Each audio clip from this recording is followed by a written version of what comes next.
Welcome to Top Stories Hub. Today we've got a new story.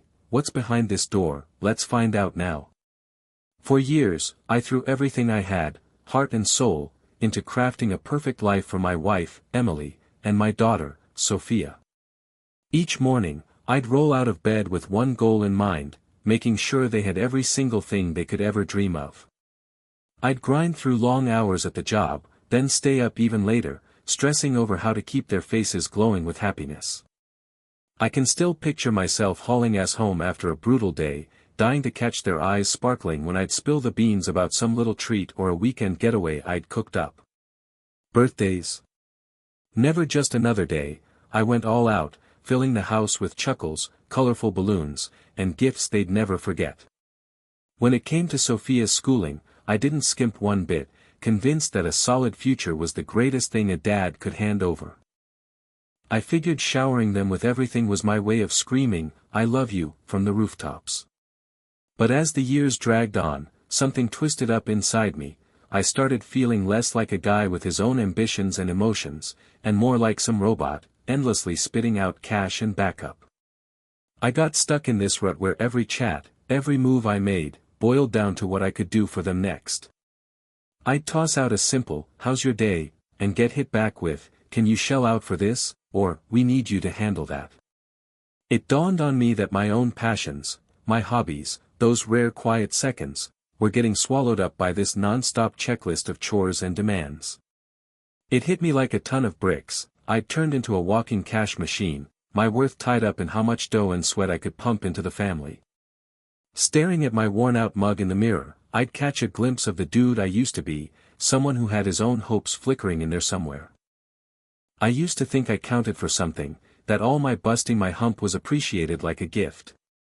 I'd convinced myself being the breadwinner and shield was plenty, but bit by bit, I saw that pouring out everything came with a price tag. I was fading away. I wasn't part of their laughs or everyday talks anymore. I'd shrunk into this ghost in my own house, only popping into focus when they needed bucks, time, or some favor that never ended. I can still feel those tiny, sneaky moments when I'd throw out a basic question about their day, only to get a half-assed nod or a flash of a grin before they'd bounce to something else. Man, that stung way more than I ever thought it would.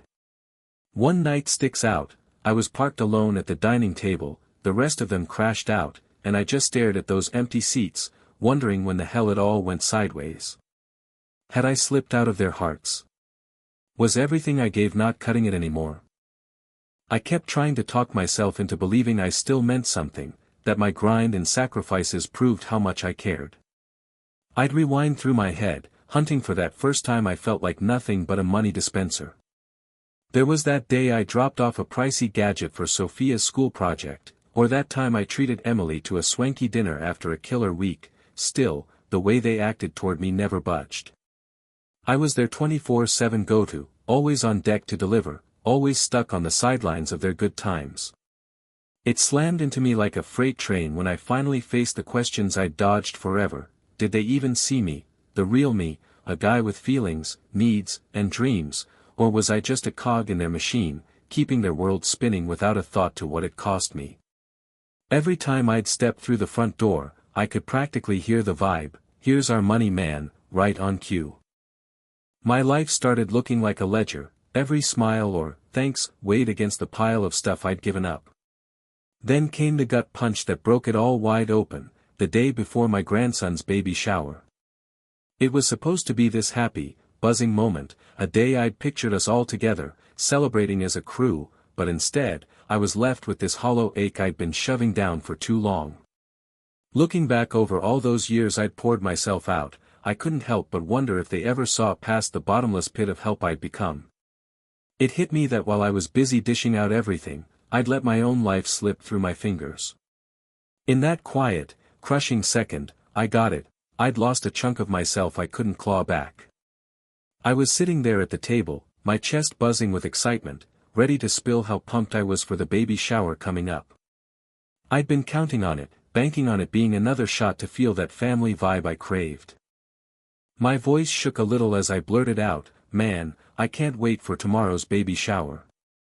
In my head, I saw us all huddled up, cracking jokes and soaking in the moment. and it warmed me up knowing I'd pitched in to make it happen. Emily, parked across from me, let out this soft laugh that threw me off balance. I caught that little smirk curling her lips, and a chill started creeping into my gut. "What's that?" "The shower was yesterday," she tossed out, her tone more tickled than shocked. For a beat, I figured she was messing with me, pulling a fast one, so I chuckled all clumsy-like, hoping I'd just mixed up the days. But then Sophia, who'd been quiet up till then, grabbed her phone and started flipping through pics. The screen flared up with shots of a lively party, family, friends, a bunch of faces I didn't even know, and decorations that felt like they were laughing at the whole idea of a celebration I thought was ours. My stomach dropped as I thumbed through those photos, hands shaking like crazy. Every image hammered it home, they'd thrown the party without me. There was Emily, yucking it up with folks I hardly recognized, and Sophia, circled by cousins and buddies, all of them beaming like it was the best day ever. Not one damn picture had me in it. It was like I'd been scrubbed out of the memories I'd helped build. Right then, in that gut-wrenching minute, it clicked. The guy I'd been all those years, the one busting his ass to keep things extra, had morphed into something I didn't even recognize. They didn't see me as a husband or a dad anymore, I was just a bank account, a shadow lurking in the back, my efforts shrugged off like loose change. The room felt like it was closing in as my brain went into overdrive. I wanted to say something, anything, to make sense of it all, but my mouth wouldn't move. I just sat there, the thud of my own pulse screaming in my head. All those times I'd shoved my own wants aside for Emily and Sophia, the late nights at work, the weekends that melted away chasing their happiness, I'd been so sure my love, laid out in everything I gave, would hold us tight. But there I was, cut out of one of the biggest family moments, a party for a new kid joining our messy little tale. That betrayal sat on me like a ton of bricks as I stared at those pics on the screen. Emily's offhand comment, her easy laugh, and Sophia's chill vibe about the whole thing, they sliced into me like they'd planned it. Anger and hurt boiled up together, getting sharper every second. How'd I miss all the red flags that I'd turned into some footnote in their story? I'd spent years piecing together a life for them, but it looked like no matter how much I poured in, I couldn't lock down a spot in their hearts. I could practically hear their silent chorus, cold, careless vibes bouncing around in the quiet that followed. My head spun through memories of dinners we'd shared and nights that used to feel cozy, but now they just seemed empty and far off. I fought the tears, but they came anyway, fuzzing up the pictures on the phone. Right then, I felt this raw, stabbing loneliness, like every ounce I'd given got tossed back with a shrug. As the table went dead quiet around me, it sank in, this wasn't just some flubbed invite or a date I'd screwed up. This was when I finally saw how far I'd drifted, all because I kept giving. I'd lost my shot to be seen for me, a husband, a dad, a guy with his own heart and hopes. That hit me so hard I felt like I broke apart right there. I was glued to my chair, every breath dragging under the load of being so damn alone, wondering if there was any fixing a heart that neglect and apathy had torn up so bad. I locked eyes with Sophia, begging for some hint she'd step up and patch this mess. I just sat there, my ticker pounding loud enough to drown everything else, waiting for her to say it was a mix-up, a goof. But she didn't say a word. That silence dragged on, thick and choking, and in that still moment, I knew I'd become invisible to them. I'd dunked years into handing them everything, bleeding myself dry to keep them smiling, and somehow I'd faded into the wallpaper, just the guy who pays up, never the one with a soul worth noticing. My thoughts were a whirlwind, trying to wrap my head around what was going down. I kept thinking about those late nights grinding extra hours to cover Sophia's tuition or snag Emily a little something special, banking on my love holding us together.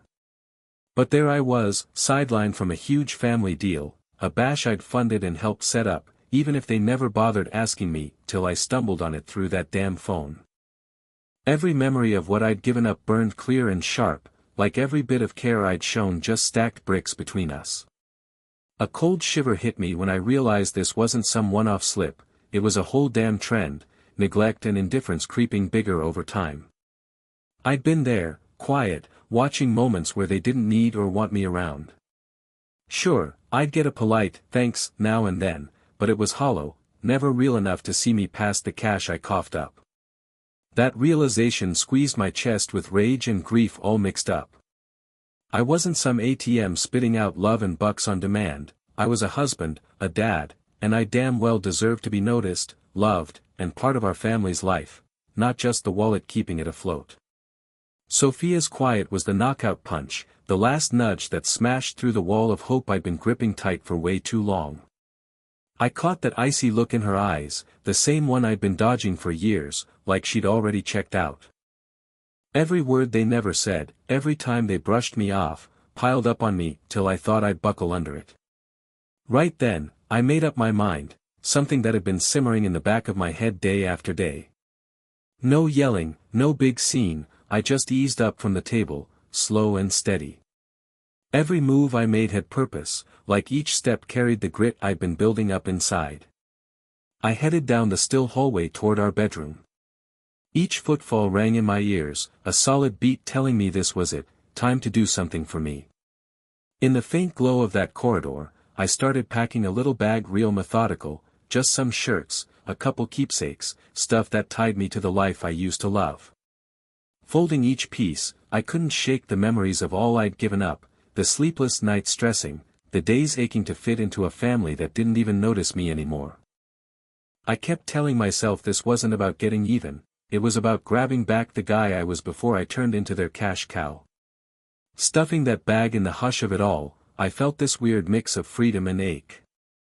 I'd always bought into the idea that love was all about giving till it hurt, no strings attached, but now I was getting it. Love's gotta have respect, a nod your way, a chance to be you first. That hit me hard, but it lit a fire too. How many dreams of mine got trashed so I could prop up Emily and Sophia's life, only for them to see me as some ATM pumping out whatever they wanted. Zipping that bag shut, this heavy sense of done washed over me. I stopped at the door, glancing back at a room that used to hum with laughs and chatter. Now it just sat there, empty, like the soul of our place had checked out ages ago. I didn't hang around waiting for them to beg me to stay. That call was locked in way back, in all those silent beats when I saw my wants didn't mean jack to them. Stepping into the chilly night, I felt this deep sadness smack up against a relief I didn't see coming. It was dead quiet out there, and every clack of my boots on the sidewalk set the tempo for this new life, one where I wasn't tied down by quiet demands or folks who didn't give a damn. No clue what was ahead, but I knew I had to track down the guy I used to be, the one who got buried under a job that was never meant to wipe out who I really am. Right then, with the city lights twinkling far off and the cool breeze hitting my cheeks, I could feel the last bits of that old me peeling away. I'd handed them everything I had, and all I got back was quiet and cold shoulders. That was the kick I needed, a hushed, rough, but freeing close to a part of my life that had lost its spark long ago. Walking off, I knew I was finally chasing down the life that used to be mine. I peeled out that night, a tangle of grief and ease churning in me, leaving behind a world that once meant the sun and moon. The second I rolled out of the driveway, years of being ignored and hurting in silence just lifted off my back. Didn't glance in the rear view, didn't strain to hear that old life fading out. The engine's rumble was my only buddy, humming along steady, matching my heartbeat as I kicked off this trip into whatever's next. Every mile I clocked away from that house was like shedding the skin of the guy I'd turned into, some dude who only existed to give till it bled, with nothing coming back. I'd wake up so many mornings, chest full of hope, thinking they'd see and treasure all I'd laid on the line.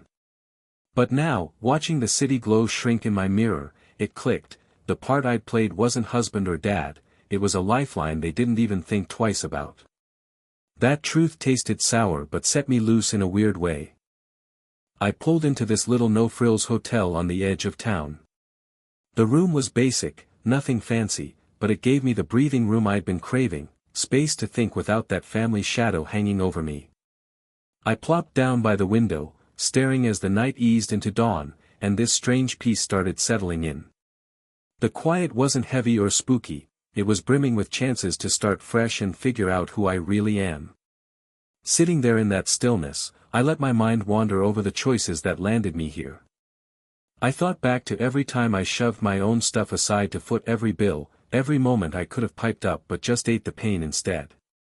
It all stacked up like a bunch of little, sharp pictures, each one screaming how I'd been a ghost to the folks I cared about most.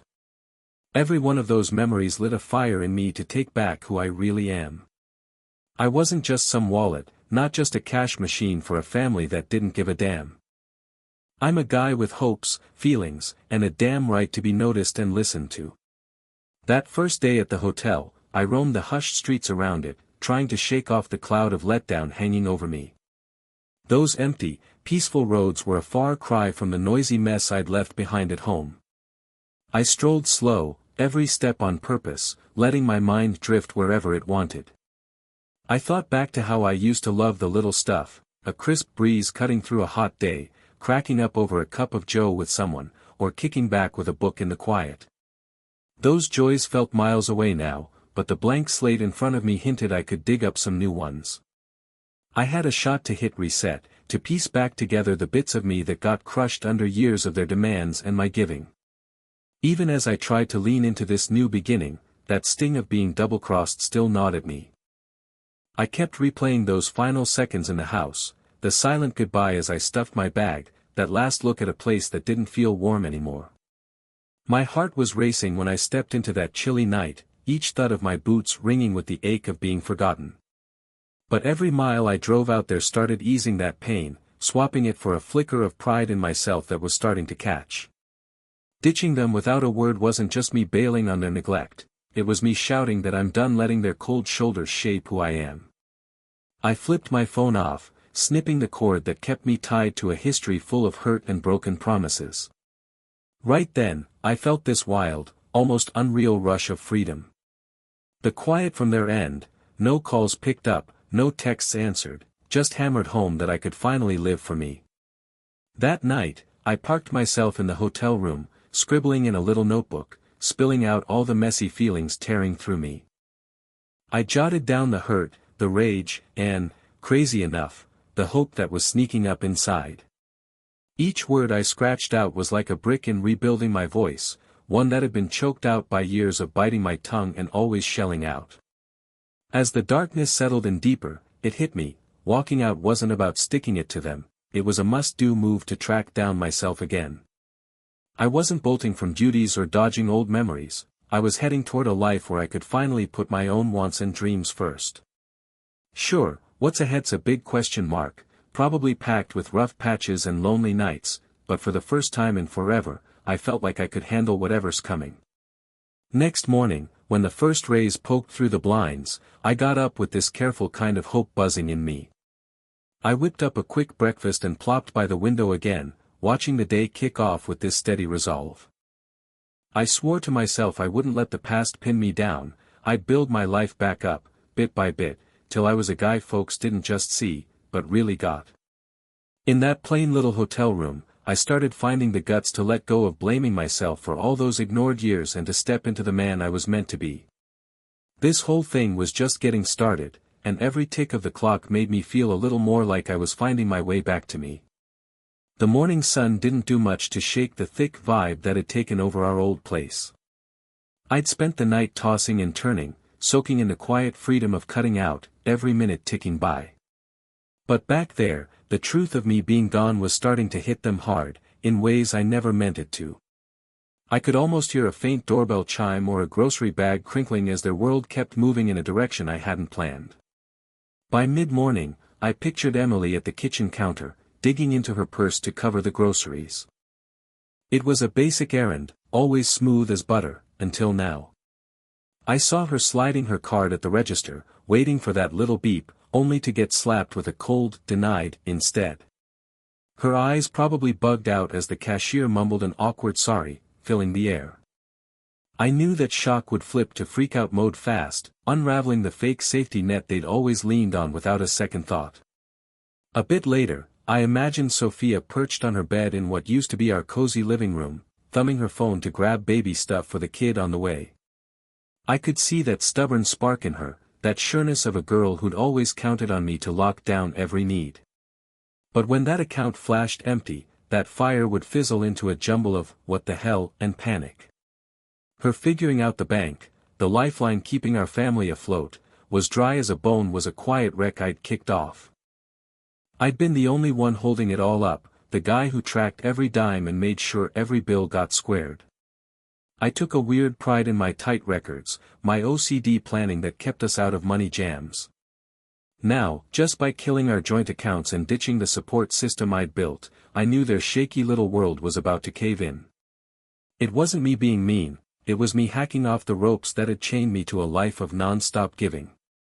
I could almost catch the far-off jangle of phones and the hushed, frantic chatter on the other end. The meltdown coming was a sure thing.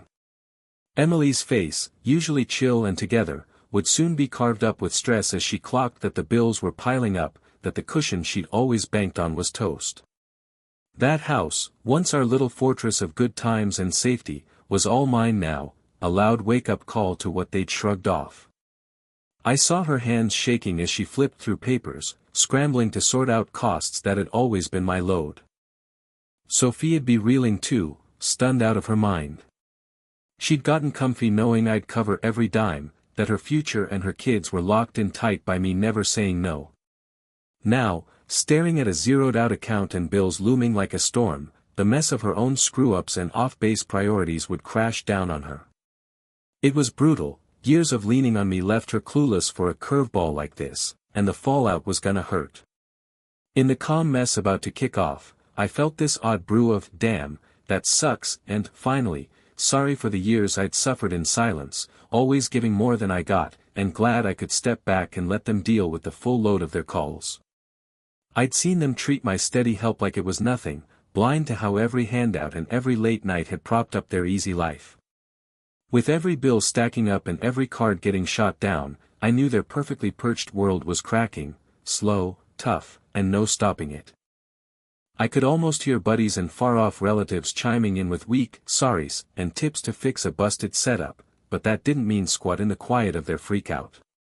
This was their bad dream, a life where the backup was gone, every money move a slap reminding them of the guy they'd ditched. Deep down, they'd always known I was more than just a cash point, even if they'd shrunk me down to that. But when the whole thing they'd leaned on started wobbling, it'd be too late to get it. In those long, tense hours after, I pictured them wrestling with what they'd done, their voices getting loud and desperate, every beg a throwback to when I was their go-to. Now they had to stare down a shaky future on a base that wasn't solid anymore. Me, off to the side of that chaos, I felt this weird calm knowing I'd finally grabbed my life back. I'd given them my all, and now they had to live with what came from betting everything on me always stepping up. I'd been out a few days when the weight of what I'd done started hitting me like a non-stop wave. My phone, which I'd shut off on purpose to guard the shaky piece I'd scraped together alone, started lighting up and buzzing like crazy. I couldn't dodge it anymore. In the dim stillness of my hotel room, I was wide awake when the first call rolled in, a message so low-key it practically crept through the dark. Okay, you've proved your point. Come back. It had this mix of giving up and letdown, a voice heavy with stuff left unsaid. I let it ring out, my heart still hanging onto the brittle freedom I'd scratched out. Not long after, another call smashed the quiet. It was Emily this time, her voice, usually rock-steady, cracking with pissed-off shock. This is nuts. Quit playing kid games, she snapped, and I could see her pacing our old kitchen, phone glued to her ear, trying to wrap her head around me ghosting with no heads-up. Every word she threw out was a cocktail of mad and hurt, a sharp jab that I'd been a doormat too long. A cold twist of pain knotted up in my chest as her anger rolled over me, but I still didn't grab the phone. I had to keep my distance, shield the new me I was starting to spot in the quiet. Then came the one that sliced deepest. Later that night, as the room got pitch black and the city lights faded to dots, Sophia hit me with a FaceTime call. I hesitated but picked up, and there she was, tears streaking her face, eyes puffy and raw. Please, just hit us back. We gotta talk, she said, her voice shaking with this frantic blend of scared and sad. Every word slammed into me, dragging up the warmth I'd busted my ass to build in that house. Her begging carried the ache of a kid finally seeing the safety net she'd counted on was history. But even though it shook me to my core, I dropped the call, sinking deeper into the comfort of being alone. With my phone flipped off again, I stretched out in the dark, the quiet buzzing with leftovers of the voices I'd walked away from. In that stillness, I drifted into a calm sleep, no nagging demands or crushing weight like I'd carried forever. It was the first real rest I'd had in years, like the whole damn world finally hit pause so I could catch my breath. I dreamed of wide-open skies and peaceful fields, spots where the grind of always giving couldn't chase me, where I might just find the guy I used to be. When the soft morning light slipped through the curtains, I woke up with this mixed-up clearness, sweet and sour all at once. Down in the hotel lobby, I nursed a mug of half-warm coffee at a little table, running those messages back in my head. Emily's sharp letdown, Sophia's frantic begging, that first, whatever, you're done, tone, they all bounced around the edges of my thoughts. Picking up that phone would mean diving back into a life that had sucked out all my happiness and worth, a life where every ring was a slap reminding me of the part I'd been stuck playing. I made up my mind right there to let the quiet take over. Left the phone sitting on the table, screen black and dead, and stepped outside to shake my head clear. The air hit me cool and sharp, and every stride I took down those hushed streets felt like snagging a piece of my freedom back. I thought about all those times I'd just been a ghost in my own story, the endless work hours, nights alone while my family did their thing, and it stung with regret but sparked something fierce too. No way was I letting their voices yank me back into that loop of giving till I broke and hurting in silence. The day crawled by as I roamed the town, my mind settling slow like dust catching the sun. I dug up old memories of laughs and good times that used to warm our house, but now they looked icy and far off. It clicked that me being gone was starting to sink in for them. Every call I didn't take, every text I skipped, was proof of the life they had to deal with minus me. There was this sour kind of peace in that, a sign that the shift I'd made was real, that the fallout from years of me giving without thanks was playing out right in front of them. That night, back in my simple room all alone, I sat still and swore something to myself. I wasn't gonna let their panicked calls, their pissed-off tones, or their begging pull me back to a place where I was just a safety net, a gadget for their ease. I'd keep my space, cling to this fresh corner I'd carved out, and bit by bit fix up the parts of me they'd worn down by never giving a damn. I got that the path ahead might feel empty, packed with memories that bite and what-ifs that linger in the dark, but I knew I'd kicked off the healing part too. As night rolled in again and I got ready to crash, I felt this steady strength growing, a sense that, even with the pain and the raw truth of their calls, I was finally figuring out how to live for me. Flipped off the light and let the shadows fold around me, not heavy with sadness, but soft, like a nudge that every finish line plants a seed for something new. In that gentle, wrapping dark, I slept deep, holding tight to a little hope that tomorrow might shine a bit brighter and bring more of the man I'm supposed to be. Weeks started piling up from days, and from where I stood, miles away, I could feel the life I'd ditched starting to fall apart. Without me there, that shaky setup that kept our house ticking was cracking, and every day dropped fresh hints of their mess unraveling. I pictured Emily, usually cool as hell, frozen in a quiet freakout, staring down a pile of bills on the kitchen table that weren't getting paid. That steady swagger she always had was swapped for nervous looks and scribbled math. I could almost hear her voice, low and tense, as she tried calling for a lifeline, only to hit walls and nope from folks who used to be tight. In her eyes, I saw it hitting her, the safety blanket she'd counted on forever got yanked out in a blink. Sophia was wrestling with the gap I'd left too. I remembered how she'd always be the one plotting and prepping, her young spark riding on knowing I'd handle every need.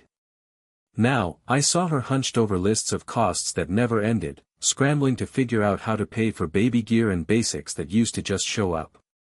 Her accounts were bone dry, and the price of leaning on me without thinking was slamming her hard. I could see her dialing up friends and family, stunned, every chat fading into a quiet, oh shit, when she got that nobody could really dig her out of this hole. It cut deep knowing the people I'd once held close were spinning in this mess of panic and, damn, I messed up.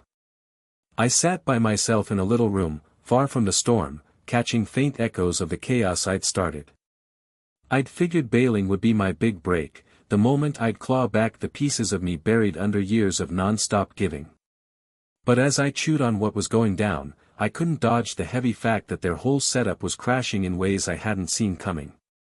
The rustle of late notices in the mail, the non-stop hum of calls they couldn't answer, the squeeze from folks wanting their money, it all sketched out a family neck-deep in trouble. Every skipped payment, every stressed-out talk, layered more hurt onto the rickety life they'd built. I tried wrapping my head around how it got here, tracing back through our years, and spotted this slow burn of neglect and bottled-up bitterness piling up. Those long shifts at work, nights I couldn't sleep stressing over every buck, the little times I'd quietly hoped for a, "Hey, thanks," or some love back for all I'd thrown in, it all stuck with me. I didn't want to be the only one holding the cash bag, I just wanted them to see me as a teammate, a guy whose heart meant more than the digits I brought home. But I'd turned into this shadow, stuck fixing every snag without anyone asking how I was holding up. Now, with the walls closing in from that aloneness, I felt this mashup of sad and a dark kind of "told you so."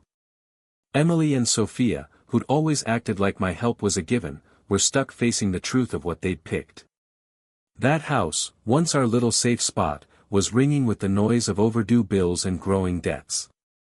Friends and kin who used to rave about our setup were now tossing out sorry looks and half-assed tips that just made the loss hit harder. Every bit I caught, on the radio, walking by folks talking, reminded me their world, built so careful on me never stopping, was caving under its own flimsy weight. Even as I hunted for calm in my new freedom, this sharp jab of guilt kept poking through the numb. Did they ever, in some tucked-away piece of their hearts, get that I was more than a money tap, a guy with dreams, wishes, and a hunger to be cared for? The twisted joke of their crash wasn't lost on me, they'd stacked their lives on my back, and now that spine was snapping, one bit at a time. I could tell from the SOS messages trickling in from folks trying to pitch in, notes about a house teetering on ruin. The life they'd banked on was folding, and there was no rewind. I burned a lot of hours mulling over what it all added up to. Did I make the right call by bailing? Was it okay that they were stuck dealing with the mess they made? In those still moments before I'd crash out, I'd rerun every memory, every time they ignored me, every jab they didn't say out loud. I knew me splitting had kicked off a domino effect that'd flip our lives upside down forever. Sure, a tiny piece of me itched to reach out, patch up the wreckage, but I held firm to my choice. I couldn't keep being their bottomless backup, sucked dry without even a "thanks" or a nod to the hurt I'd been hauling around. From where I stood, way off in the distance, I could see their whole setup crumbling, slow, rough, and no stopping it. The cozy safety they used to have was swapped out for shaky ground and worry. Yeah, it tore me up inside to see what we'd lost, but I got that this was the price of a life leaning too hard on me giving everything. Watching them fall apart, as tough as it was, slapped me with a hard truth: relationships need give and take, not just one guy pouring it all out. As the days dragged on and their reality sank deeper, I was caught between a busted heart and this odd, solid feeling, like I'd accepted that sometimes a world you built so careful has to crash before you can start fresh. That night, after what felt like a million quiet days stretching the gap between us, my phone buzzed in a way that dropped my stomach then gave it a shaky lift. It wasn't some text or a missed call, it was a FaceTime popping up, the screen glowing soft, yanking me out of my restless headspace. I froze for a sec before hitting accept, not sure if I was ready to hear from the folks I'd left in the dust. When the picture loaded, there was Sophia, eyes swollen and red from bawling, her usual cocky vibe swapped for this raw, broken look. She didn't look like the kid I raised anymore, that sharp, go-getter girl who never thought twice about what she had. Now, she was this woman bogged down by, "Damn, I screwed up," and a sadness you couldn't miss. We just locked eyes through that little screen for a long, wordless stretch. I could practically feel the miles and years piling up between us, full of hurt I never said and echoes of me giving without getting seen. Then, in this shaky whisper that barely made a sound, she said, "Dad, I'm sorry." Those words just floated there, wobbly and unsure, like they were trying to fix a bridge that had been falling apart from neglect for ages. I didn't say anything for a couple beats, trying to wrap my head around how heavy her sorry was. The moment pressed down on me, soft but still aching from old wounds. She kept going, her voice wobbling with guilt and a frantic edge. I don't get why we acted like that. I know I just assumed you'd always be there and never clocked how bad you were feeling. I thought, Mom said you didn't mind, that you'd be fine with it all staying the same. Her words tumbled out fast, dripping with, should have known better, as she tried to stitch together where it went wrong. I sat there, letting the past flood in, all those times I gave my all with no, hey, good job, the dinners where I might as well have been a chair, the lonely weight stacking up year after year. While she talked, I was split, part of me wanted to lean in, the other part clung to the wall I'd built since I left. The pain I'd lugged around was deep, but her saying sorry woke up something I thought was long gone, a spark of the guy who once figured love could be big and still hold you up. Sophia, I finally got out, keeping my tone low and even, are you missing me, or just what I brought to the table? It was a straight-up question, loaded with the sour taste of years being nothing but their money guy. Her quiet after that hit harder than anything she could have said, a loud, heavy, yep, that's the truth, we'd both dodged forever. After what felt like forever, she murmured, all shaky, I miss you, Dad. It was this tiny noise, almost swallowed by the digital fuzz, but it echoed big inside me. For the first time in what seemed like a lifetime, I caught a flash of the bond we used to have, one buried under their wants and my unmet hopes. But even that little confession couldn't wipe away the marks left by years of me giving and getting nothing back. I sucked in a slow breath, trying to steady the storm spinning in me. That call hurt like hell, but it was a pivot point, past and now smashing together with regret, maybe some letting go, and a big, can this even be fixed, hanging there. We stumbled into shaky ideas after that, a clumsy stab at closing the distance between us.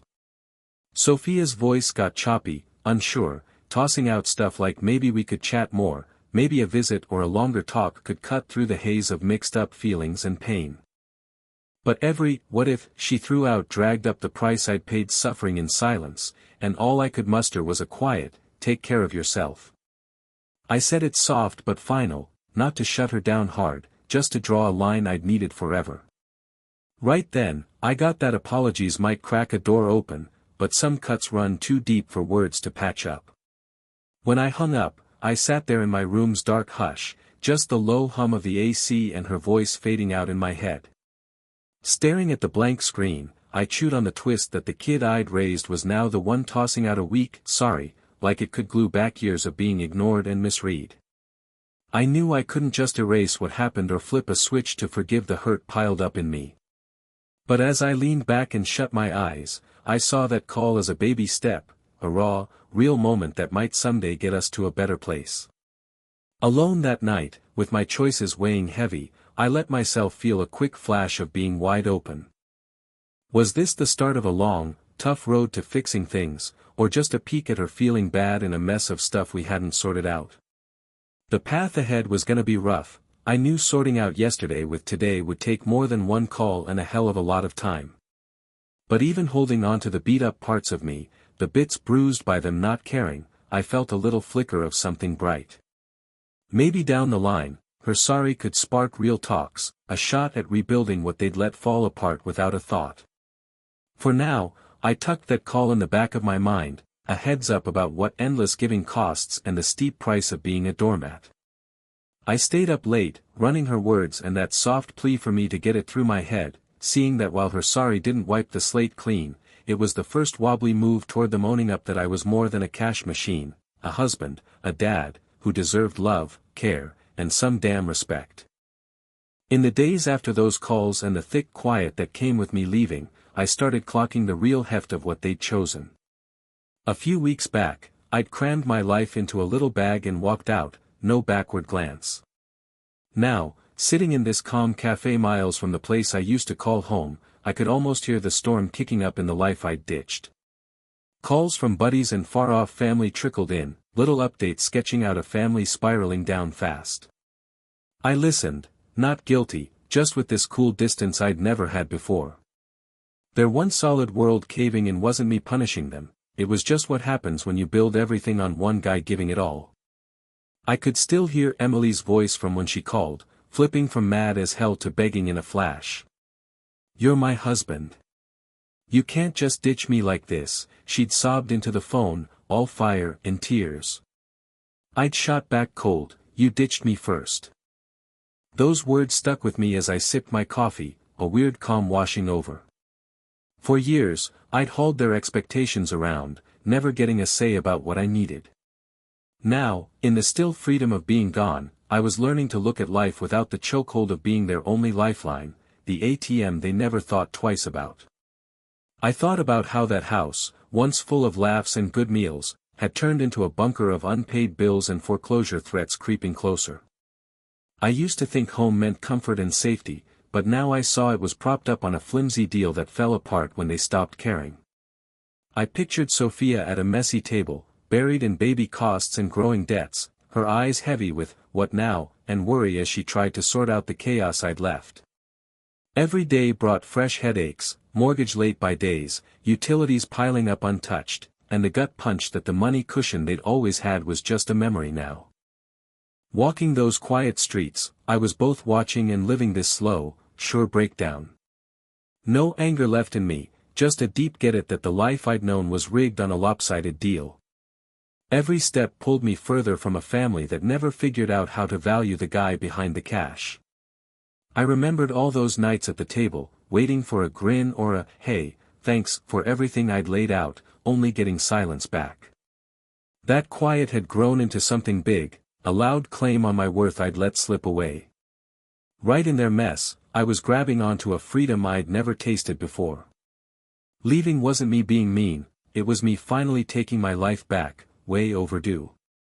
That load I'd carried forever was lifting, and I could feel the real me stepping out of the dark. I spent hours thinking over the love I'd thrown out so easy and the love I never got back.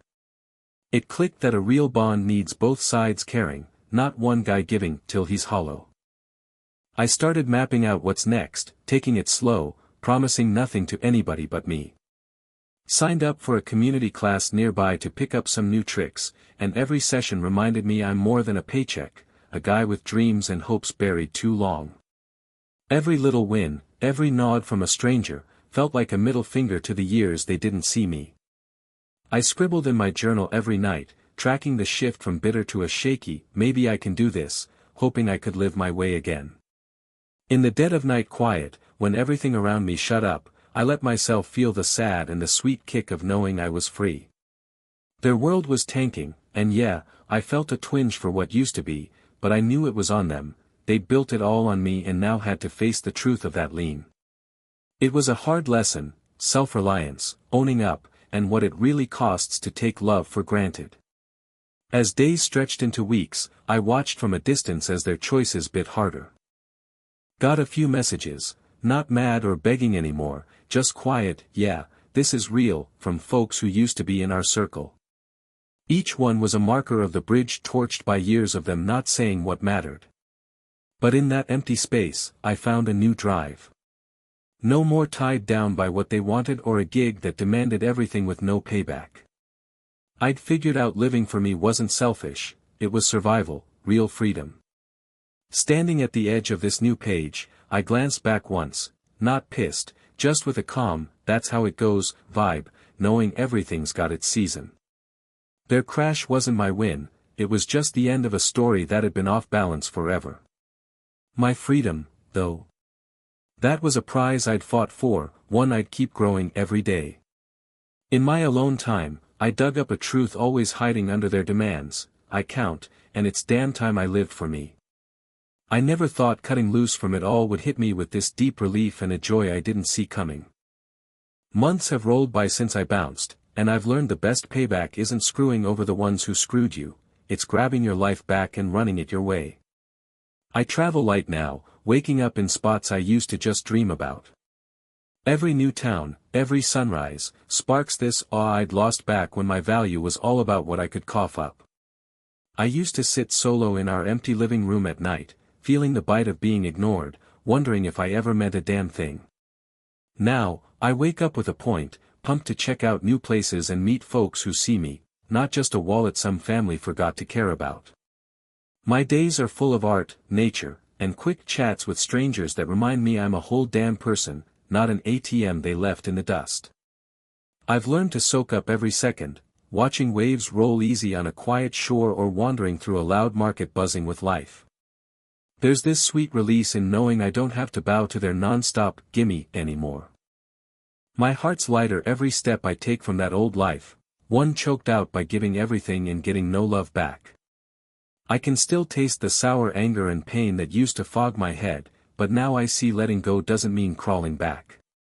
It's owning that some doors gotta shut so new ones can swing open. I've forgiven, not for them, but for me, to ditch the old baggage and step into a future built on respecting myself and real happiness. I think a lot about the twist of it all. The ones who leaned on me so hard are now stuck with a rough wake-up call they never saw coming. Their setup, rock solid on my sacrifices, is folding under its own neglect. I don't get off on their struggle, but it's a quiet comfort knowing me leaving made them face their own truth. It's a truth I've grabbed with both hands. I matter, and my life's about who I am, not what I hand out. I've started from scratch, building a life where I call the shots, where what I need ranks up there with anybody else's. In those calm moments, catching a sunset or hearing some soft foreign chatter in a far-off town, I grin, knowing I've picked me at last. Revenge isn't some bitter dose, it's the sweet kick of owning who you are and carving out a road of self-love. These days, I'm soaking up the little stuff that makes me smile, like sipping a hot coffee in a sunny cafe, shooting the breeze with a new buddy who gets me, or just kicking back in a moment with no one pulling at me. Every fresh thing I stumble into throws another splash of color on my life's canvas, sketching out a vibe of hope and grit that gets deeper every day. I've figured out real freedom hits when you ditch the old baggage and get that some folks were never wired to see what they had in front of them. That ache of being left behind or the weight of always having to step up. Gone. Now, I'm all about picking what makes me happy. So, as I keep rolling through new places, digging into life, and piecing together who I really am, I've learned the best payback is living a life that's all mine. In this new space I've carved out, I've landed on peace, not 'cause I wanted to stick it to them, but 'cause I've finally figured out how to love and respect myself for real. Hope you love this one on Top Stories Hub. Subscribe if you haven't yet, leave a comment, and let's keep the stories flowing.